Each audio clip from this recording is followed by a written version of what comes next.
चंदगडच्या सर्वांगीण विकासासाठी मुख्यमंत्री फडणवीसांचा कोरा बेअरर चेक, निधीला मर्यादा नाही, भव्य सभेत घोषणा। चंदगड विधानसभेचा शाश्वत आणि सर्वांगीण विकास करण्यासाठी मी अक्षरशः कोरा बेअरर चेक देण्यास तयार आहे, असं प्रतिपादन मुख्यमंत्री देवेंद्र फडणवीस यांनी आज चंदगडमध्ये झालेल्या भव्य जाहीर सभेत केलं। नगरपंचायत, जिल्हा परिषद आणि पंचायत समिती निवडणुकींच्या प्रचारार्थ आयोजित सभेत त्यांनी चंदगड विकासासाठी हवा तितका निधी उपलब्ध करून देण्याचा ठाम विश्वास व्यक्त केला।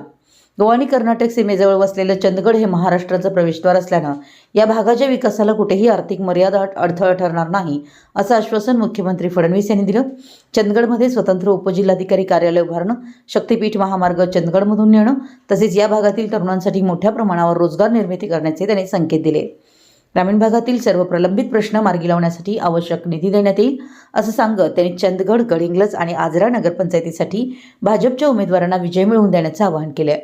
विकास निधीसाठी मी सदैव उभा आहे, अशी ठाम भूमिका त्यांनी यावेळी मांडली। विशाल क्रांती न्यूजसाठी संजय आगाशे, चंदगड। पाटलांनी सातत्याने आमच्या डोक्यावर प्रहार करून करून आमच्या डोक्यात हे बिंबवलं की महाराष्ट्रामध्ये तुम्ही सातत्याने त्या ठिकाणी महाबळेश्वर आणि माथेरानबद्दल बोलता, पण त्याही पेक्षा चांगलं आमचं चंदगड आहे, त्यामुळे याचा आराखडा तुम्ही तयार करा।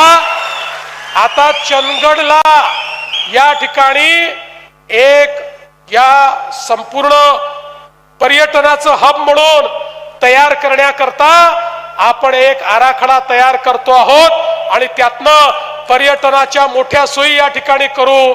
पण पर्यटनाच्या नकाशावर हे कधी येईल?